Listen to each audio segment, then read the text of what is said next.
Hello friends, welcome to my channel Raju More Education.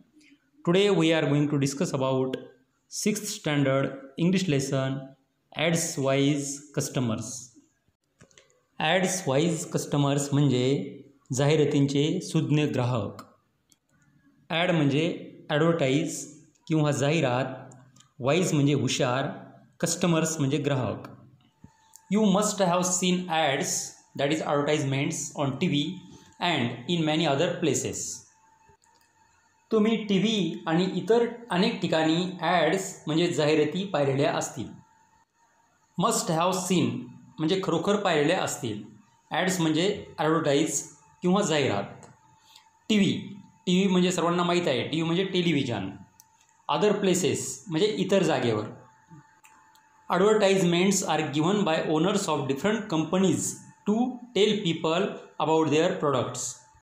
जाहिराती निरनिराळ्या कंपन्यांच्या मालकांनी लोकांना त्यांच्या उत्पादनाविषयी माहिती देण्याकरता दिलेल्या असतात. गिवन म्हणजे दिले. ओनर म्हणजे मालक. डिफरंट म्हणजे वेगवेगळे. डिफरंट कंपनीज म्हणजे वेगवेगळ्या कंपन्या. टेल म्हणजे सांगणे. पीपल म्हणजे लोक. अबाउट म्हणजे च्याविषयी. प्रोडक्ट्स म्हणजे उत्पादन. Their aim is to make people buy those products. त्यांचा उद्देश त्यांचे प्रोडक्ट्स म्हणजे त्यांचे उत्पादने लोकांनी घ्यावे हा असतो. एम म्हणजे उद्देश. मेक पीपल बाय म्हणजे लोकांना प्रेरित करणे. प्रोडक्ट्स म्हणजे उत्पादन. Advertisements are designed in such a way that people are impressed when they see them. जाहिराती अशा प्रकारे योजलेल्या असतात की त्या पाहताच लोक प्रभावित होतात. डिझाईन म्हणजे प्रारूप किंवा आराखडा. सच म्हणजे अशा प्रकारे. इम्प्रेस म्हणजे प्रभाव. They feel like buying the product. That is what the owners want. But is the advice in the ads always good for you? You must think about it carefully.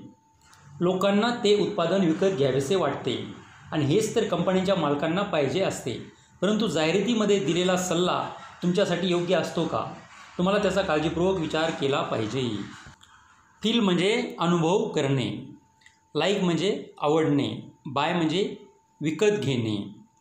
Advise म्हणजे सल्ला. Always म्हणजे नेहमी. Think म्हणजे विचार करणे. Must म्हणजे आवश्यक. Carefully म्हणजे काळजीपूर्वक.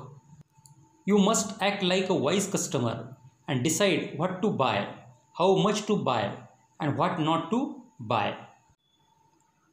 तुम्ही एखाद्या शहाण्या ग्राहकाप्रमाणे कृती केली पाहिजे आणि तुम्ही काय विकत घेतले पाहिजे, किती विकत घेतले पाहिजे आणि काय विकत घेऊ नये हे ठरवले पाहिजे. ॲक्ट म्हणजे कृती करणे. वाईज कस्टमर म्हणजे हुशार ग्राहक. डिसाईड म्हणजे निश्चय करणे. नॉट टू बाय म्हणजे काय विकत घेऊ नये. हाऊ मच म्हणजे किती. व्हॉट द ॲड सेज पुढील जाहिरात काय सांगते. Feeling happy crispy crunchy. Feeling sad crispy crunchy. Feeling tired crispy crunchy. यदि आप खुश हो तो क्रिस्पी क्रंची वेफर्स खाओ. यदि आप दुखी हो तो भी क्रिस्पी क्रंची वेफर्स खाओ. यदि आप थके हुए हो तभी भी क्रिस्पी क्रंची वेफर्स खाओ. फीलिंग हैप्पी यानी खुश होना. फीलिंग सैड यानी दुखी होना. फीलिंग टायर्ड यानी थकना, थक जाना, थका हुआ महसूस करना. देखो, इस ऐड में कहा गया है कि यदि आप सुखी हो, खुश हो, दुखी हो या थके हुए हो, कैसी भी अवस्था में हो, तो आप क्रिस्पी क्रंची ये वेफर्स खाएंगे तो आपका मूड चेंज हो जाएगा. In next picture, loss the match crispy crunchy. On the cup crispy crunchy. Day end Knight crispy crunchy. यदि आप मैच हार गए हो तो भी क्रिस्पी क्रंची खाओ. यदि आपने खेल में कप जीता है तो भी क्रिस्पी क्रंची खाओ. दिन हो या रात हो तो भी आप क्रिस्पी क्रंची खा सकते हैं. इस ऐड में कहा गया है कि किसी भी सिचुएशन में आप क्रिस्पी क्रंची खा के खुश हो सकते हैं, हैप्पी हो सकते हैं. In this add it is told that in any situation you can eat crispy, crunchy, and change your mood and be happy. Now in next picture, now and then crispy, crunchy. For you and me, crispy, crunchy. Every time crispy, crunchy. Only for 5. Get 1 pack free on 5. अभी और बाद में सिर्फ crispy crunchy, आपको और मुझे crispy crunchy, हर एक time हर एक वक्त क्रिस्पी क्रंची, सिर्फ 5 रुपये में। यदि 5 पैक लोगे तो 1 पैक फ्री। नाउ एंड देन यानी अब और बाद में। फॉर यू एंड मी, आपके लिए मेरे लिए। एवरी टाइम यानी हर समय।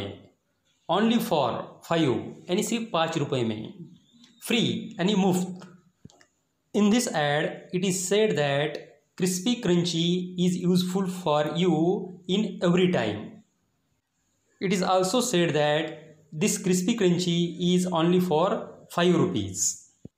And it is also said that if you buy 5 packets, then 1 packet will be free. My teacher says. माझे शिक्षक म्हणतात. Says म्हणजे म्हणणे, टीचर म्हणजे शिक्षक. We see many types of chips, wafers and other snacks in the market. आपण खूप साऱ्या प्रकारचे चिप्स आणि वेफर्स मार्केटमध्ये बघत असतो, जे स्नॅक्समध्ये म्हणजे फराळामध्ये वापरता येतात. We get them in attractive packets or pouches. आणि हे चिप्स आणि वेफर्स आपल्याला अट्रॅक्टिव्ह पॅकेटमध्ये पॅक करून मिळतात. These snacks are usually fried foods that contain a lot of salt and spices. हे स्नॅक्स म्हणजेच तळलेले पदार्थ असतात, त्यामध्ये खूप सारं मीठ आणि मसाले असतात. सॉल्ट म्हणजे मीठ, स्पाइस म्हणजे masala. They are good to taste but not so good for your health if you eat them all the time.